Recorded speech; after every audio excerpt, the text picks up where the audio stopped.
Oh, you can't see it. The roller coasters at Six Flags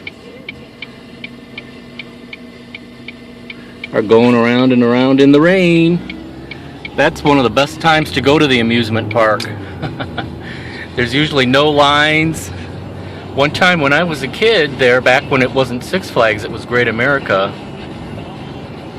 we were there in a thunderstorm, and they hadn't shut it down, but people stayed away, and we got to go on the roller coasters just over and over and over again. There was no line, no people waiting, and they were running them, so it was kind of fun and cool. As you can see, we finally got rain. I've come up with a couple of tag questions that might be kind of good.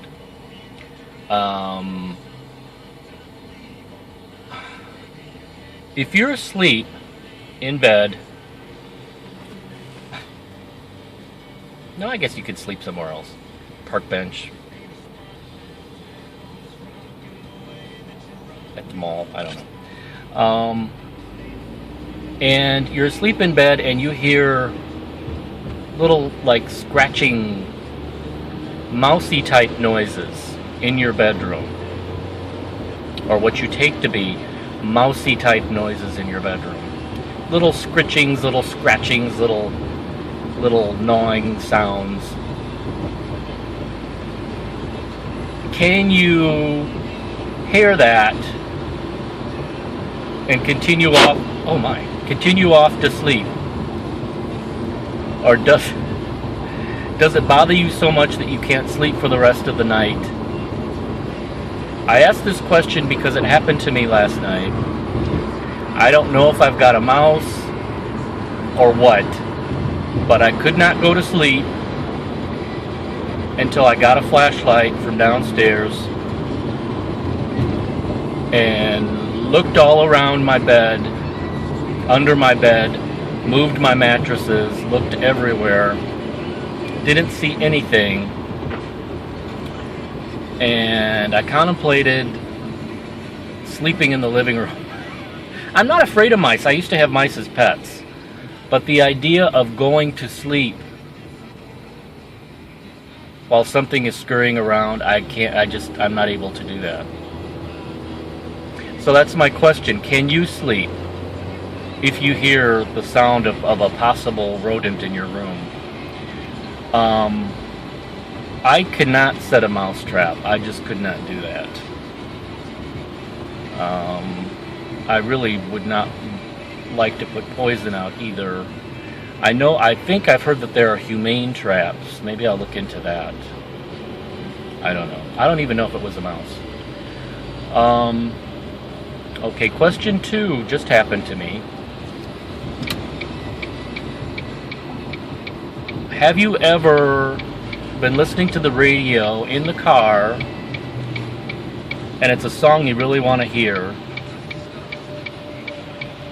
but the station isn't coming in good, but you really want to hear the song, so you suffer through hearing it through bad reception, only right before it's over you turn the station and realize that there's a better reception of the same station, just a channel to the left or to the right, and the song you wanted to hear comes in crystal clear on that one. That just happened to me. That happens to me quite often. And sometimes if I hear the song that I want to hear and it's not coming in well, and I think, well, okay, I'm going to try to the left or to the right, and maybe it's on a clearer station either way, it's not. And then I try to go back to the station that's playing the song I want that's not coming in right, and it doesn't come in at all anymore. Does that happen to anybody else?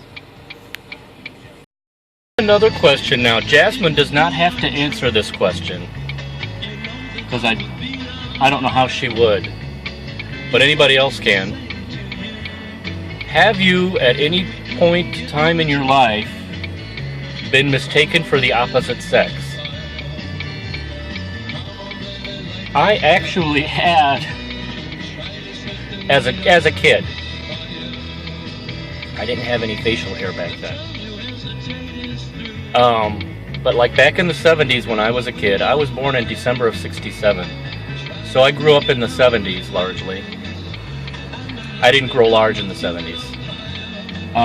Well, I guess I kind of did. Well, no, I'm not that large. And I wasn't large then. But I had longish hair. I kind of had a long Beatles hairdo. And with my lovely blue eyes and delicate features, at a distance sometimes, some adults thought I was a girl. And it could be kind of embarrassing when that would happen. Other times, I never wore dresses, mind you. But no girls did in the 70s, at least in my era. I did not have boobs, Robbie. And I do not have boobs now. Oh, thanks, now I can't see. Stupid truck. Other instances would be when I was a boy and my voice was pitched higher, and on the phone or like through a drive-through speaker, to have an adult say ma'am or miss or something like that. That happened to me too a couple of times, and that was mortifying. Now, has that ever happened to you in the past, in your childhood, yesterday?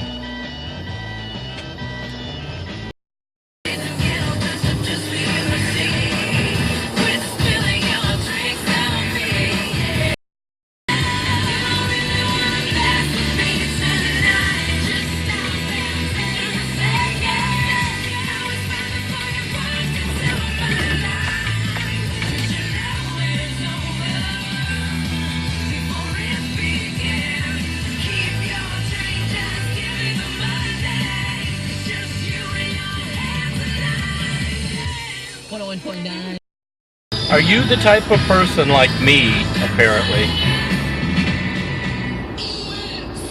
Is this the new Led Zeppelin? Are you like me where apparently a romantic fate is to be attracted to people that aren't attracted to you, and the people that are attracted to you, you're not attracted to?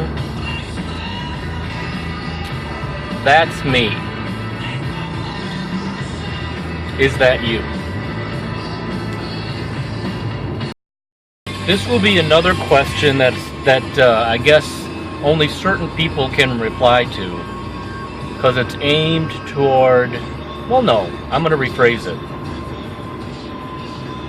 I was going to say people with kids can't answer this question, because I was going to ask, for those of you who are gay or straight and don't have children, do you think when you're dying or at the end of your life,